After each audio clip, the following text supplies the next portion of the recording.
Good morning. We welcome parents, students, friends of Barstow, faculty, staff, and administrators to Barstow's 2014 National Honor Society Induction Ceremony. The 5 candles on the stage represent important aspirations of this organization. The first candle, already lit, represents the National Honor Society torch. This is the symbol of the eternal light of knowledge. The 4 remaining candles represent the purposes of the National Honor Society: scholarship, service, leadership, and character. The National Honor Society is one of our nation's most prestigious organizations, established to honor outstanding high school students. The Barstow National Honor Society serves to recognize its own students who have demonstrated excellence in areas of scholarship, service, leadership, and character. Fostering these attributes has been a primary goal of this organization since its establishment in 1921, and today it is estimated that more than 1 million students participate in activities of the National Honor Society in 50 states. Chapter membership not only recognizes students for their accomplishments, but challenges them to develop further through active involvement in school activities and community service. 4 main purposes have guided chapters of the National Honor Society from its inception: to create enthusiasm for scholarship, to stimulate a desire to render service, to promote leadership, and to develop character in the students of secondary schools. These purposes also translate into the criteria used for membership selection in each local chapter. I would now like to introduce Catherine Lundgren, the 2014-2015 president of the Barstow National Honor Society.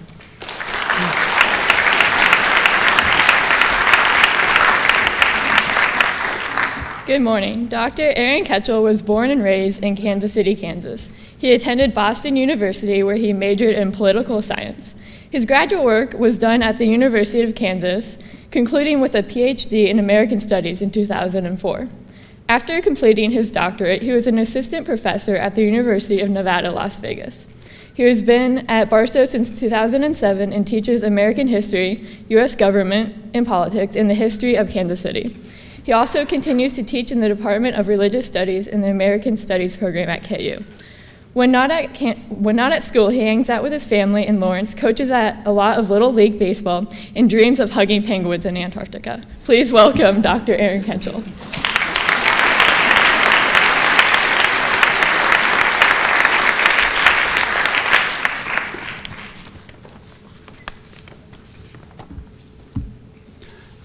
Good morning. The National Honor Society was established in 1921 to emphasize the merits of scholarship, leadership, service, and character. Numerous local and regional high school organizations that recognized excellence in these areas existed prior to this date, but NHS was the first to have a nationwide scope. While it drew inspiration from these more localized groups, it undoubtedly was also prefaced upon a host of collegiate societies that trace their existence to even the pre-revolutionary era. While highlighting a similar set of skills and virtues as NHS, these predecessors were, and in some cases continue to be, also built upon the curious, the mysterious, and the eccentric. As our chapter of the National Honor Society is relatively new, student officers may wish to consider borrowing from these university assemblies to shape the course of the future. Or, after hearing about them in the next few minutes, that's maybe not the best idea. The first collegiate honor society, known as the Flathead Club, was founded at William and Mary in 1750, deriving its title from mortarboards worn by members that later became the norm at commencement exercises. This group's motto was brotherhood, humaneness, and knowledge. Its first manifestation was driven to extinction by a rival society known as the PDA, not what sometimes goes on in the Barstow halls, but rather Please Don't Ask, which was incidentally the predecessor to this country's most prestigious higher ed society, Phi Beta Kappa. It was also killed off by a little war with Britain toward the end of the 18th century. One prominent revolutionary and Flathead Club member, Thomas Jefferson, certainly didn't bemoan this demise when recalling that in his opinion the club, quote, had no useful object, end quote. Many other similar organizations would follow in the 1800s. At New York University, the Euclidean Society drew its name from the Greek goddess of glory and war, while serving as a progressive campus voice on issues like abolition and women's rights. Also having literary interests, this society hosted guest lecturers, including frequent speaker Edgar Allan Poe in the 1840s. According to one story, early member Cornelius Matthews and Poe attended a play in Greenwich Village. In the fourth act, the protagonist became convinced his mother was a witch, and at that point, Poe turned to Matthews to ask why the playwright would not have put a raven flying across the stage at that point to signal an ill omen. He went on to reveal that ravens had always haunted his mind. They departed, and half an hour later, Matthews was walking down Bleecker Street when he saw Poe standing in a puddle under a street lamp, scribbling on a scrap of paper. As he approached, the poet recited the first stanza, words that would soon become famous. Once upon a midnight dreary, as I pondered weak and weary. At the University of Virginia, the mystic order of Eli Banana was founded in 1878. Try as I might, I could find nothing that documented the origin of that name or the existence of a Mr. Banana. Essentially a society of societies, created to encourage cooperation among various campus groups. It was headed by a student referred to as the Grand Banana. In the late 19th century, selection of new members was celebrated with an unruly Easter parade, one that quickly faded away when community uproar claimed that it was disturbing church services. When establishing a sizable university endowment a few years ago, it perhaps tried to make amends for these century-old incidents by introducing the fund's purpose as giving back to the great university that has put up with us since 1878. At the University of North Carolina, Chapel Hill, the Order of Dromgoole was established shortly thereafter. Meeting in an enigmatic castle on the outskirts of campus and pledging to support virtues of Arthurian knighthood, the group drew its name from a student who met his untimely demise right prior to its founding. Apparently mired in a dispute with a rival suitor, Peter Dromgoole was killed in a fiery duel.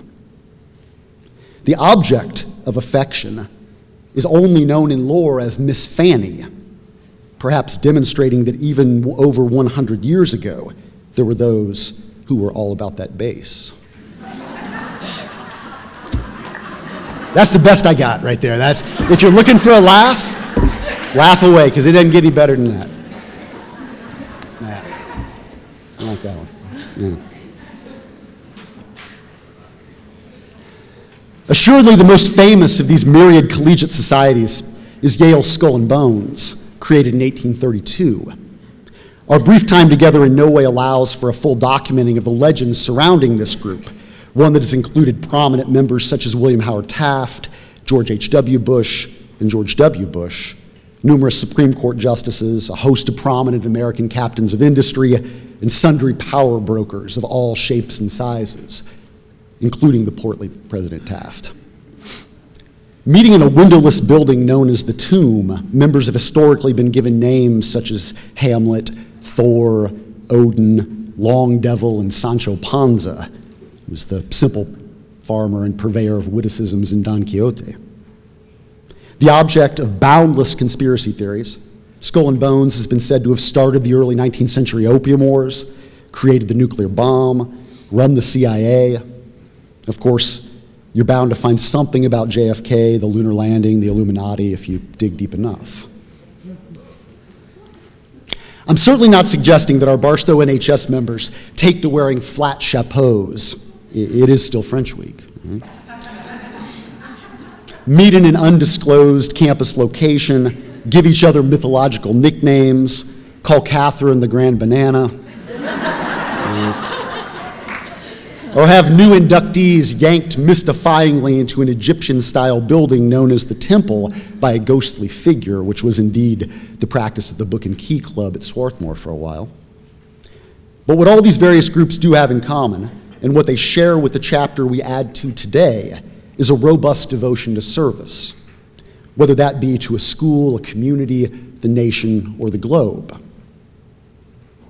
The other day, I happened upon an article entitled, "Is National Honor Society Membership Worth It?" It was written in 2013 by two teen journalists for the MASH, which is a weekly publication that's circulated throughout Chicagoland high schools. Junior Divya Gulati is interviewed in the piece and suggests that she thought membership in NHS was necessary for her college admission goals, but she also felt cheap, in her words, for volunteering just to fulfill the society's service requirement. Guidance counselor Kevin Kohler saw things differently and commented that students should not focus on the volunteer hours necessary for membership, but rather how they devote themselves after induction. As he said, it's not NHS that matters, in my opinion, it's what the student does with the membership. Broadening this thought to address any sort of student activity, he concluded, it's what you do and what you're involved with that makes the statement. So ultimately, whether one is guiding a family group for NHS, or working on robots, or putting on a play, persuasively arguing in debate, or winning a state championship in soccer, we hope, right? A sincere enthusiasm and motivation that is founded on something other than forward-glancing pragmatism or a desire for acclaim is key. And in the realm of service, based on the number of students that parade across this stage every May, Barstow seems to excel. The motto of the National Honor Society is Noblesse Oblige, another French Week shout out, meaning that those in a privileged position are obliged to use their good fortune to help those in need. Any of us associated with the Barstow School are indeed privileged. As a teacher, I get to engage compassionate, interested, open-minded young people on a daily basis, truly quite different from what I remember high school being all about. Our administrators must sometimes confront complicated student issues, but I'm sure they're thankfully a far cry from what most of their peers in secondary education grapple with. Barstow parents can rest assured that their kids learn in an environment that's safe, respectful, fair, and challenging. And students, despite the understandable angst of the teen age and a workload that is admittedly sometimes quite intense, have it pretty darn good, for reasons I hope they all see with their eyes and feel in their gut. So all of us here assembled are indeed privileged and should therefore feel obligated. How we decide to fulfill such responsibilities is not for me to say. If I did, this mostly lighthearted speech would turn into an attempted moral lesson, and that's what I've sought to avoid. But in the end, the manner through which we decide to serve should be selfless. As Martin Luther King Jr. asserted, it must be founded on the ideal of agape, a manifestation of love that, in his words, was purely spontaneous, unmotivated, groundless, and creative, rather than what he terms philia, which is love expressed only when one knows it will be reciprocated. It's like the love you give to your dog. You're going to get that back. Herein lays the true challenge of noblesse oblige. I've often read to my kids from a lovely little book by John Muth called Zen Shorts.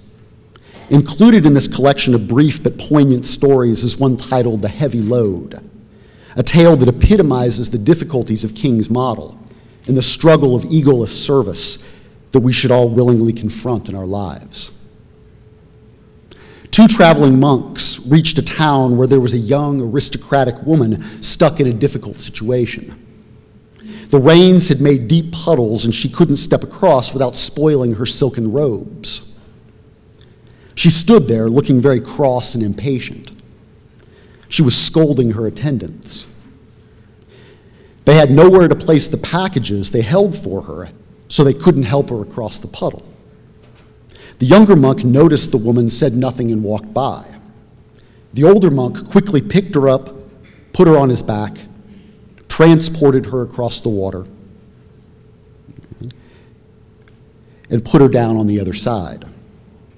She didn't thank the older monk. She just shoved him out of the way and departed. As they continued on their way, the young monk was brooding and preoccupied. After several hours, unable to hold his silence, he spoke out.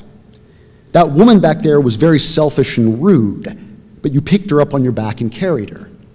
Then she didn't even thank you." "I set the woman down hours ago," the older monk replied. "Why are you still carrying her?"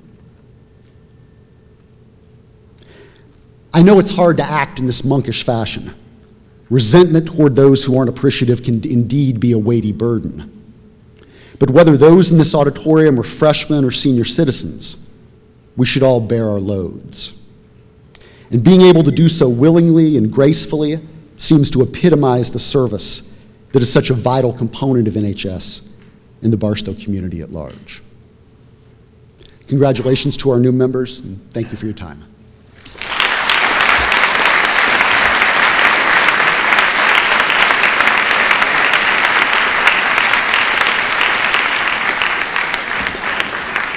Thank you, Dr. Ketchel. I'd like to introduce Preston Schwartz, who will talk about scholarship.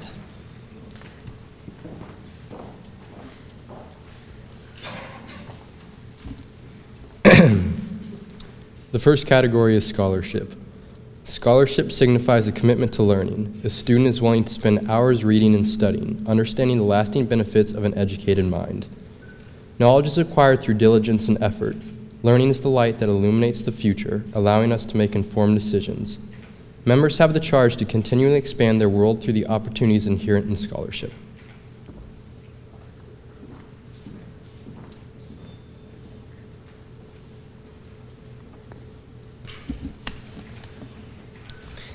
The second category is service.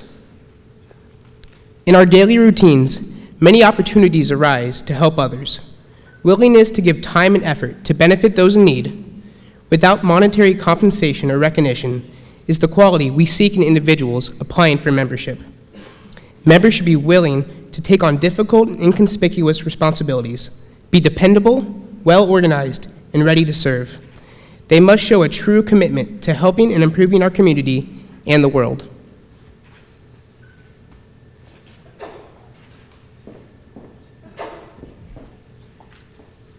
The third category is leadership.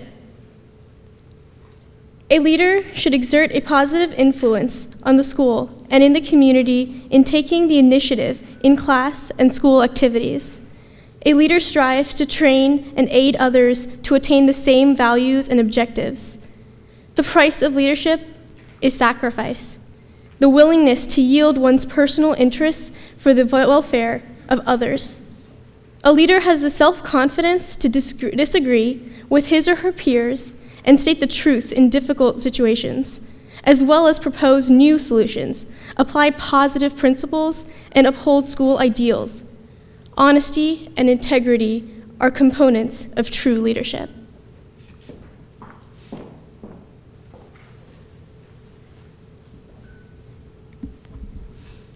The fourth category is character. Character is the force within each individual that distinguishes that person from others. Character is achieved through many difficult learning situations which cause us to question and/or confirm our values and integrity. It is a product of daily living, striving to make informed decisions and choices, as well as upholding principles of morality and ethics. Good character displays the highest standards of honesty and reliability, with courtesy and concern for others, and the demonstration of such qualities as respect, caring, responsibility, trustworthiness, fairness, and good citizenship.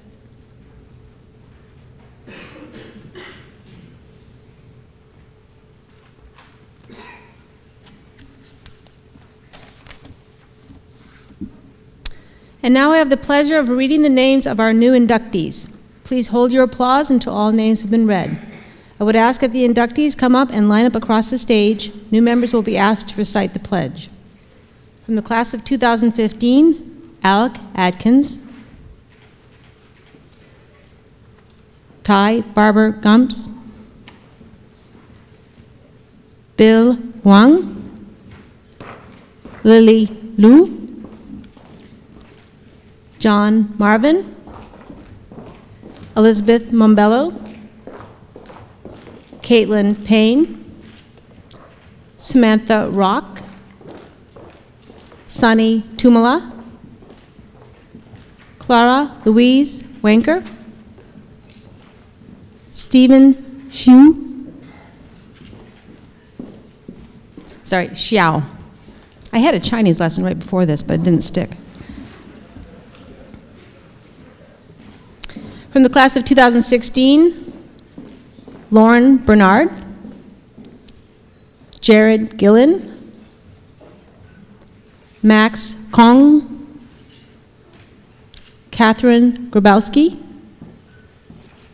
Chloe Ketchmark, Sam Lee, Shanley Lenart, Kyra Lee, Shivani Lokra,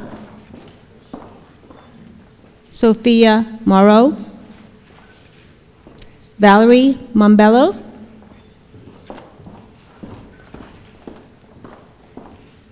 Emily Reed, Michaela Rojas, Isabel Thomas,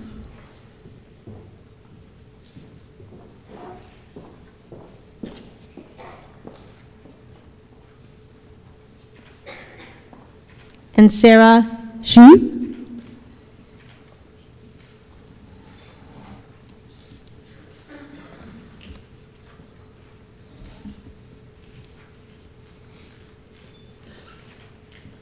Let's congratulate the new members of the Barstow chapter of the National Honor Society.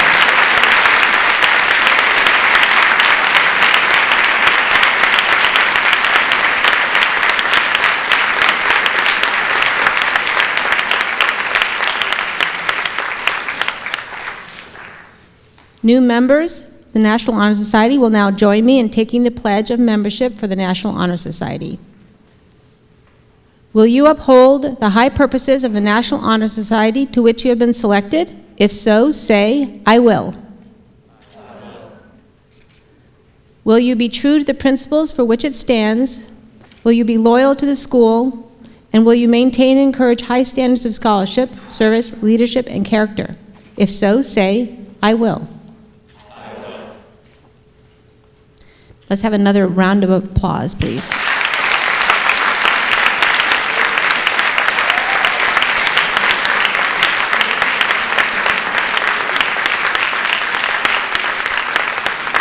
Would the new members now return to their seats? Thank you.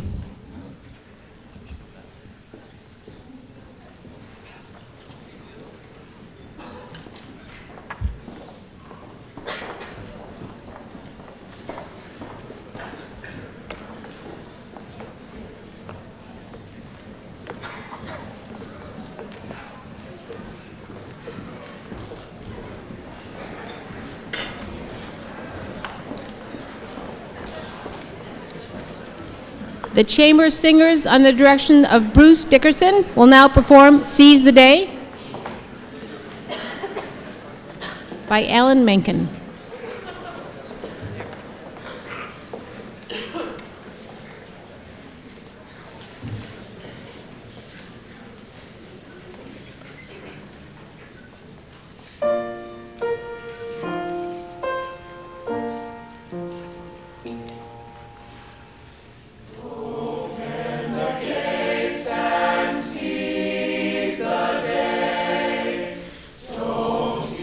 Afraid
Please stand and join the chamber singers as they lead us in our school song, Standards High.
There will be now a reception in the library meeting room for the new members and for their families. Let's dismiss them, and we will hear from the postlude, the Brandenburg Concerto, number 2 in F major.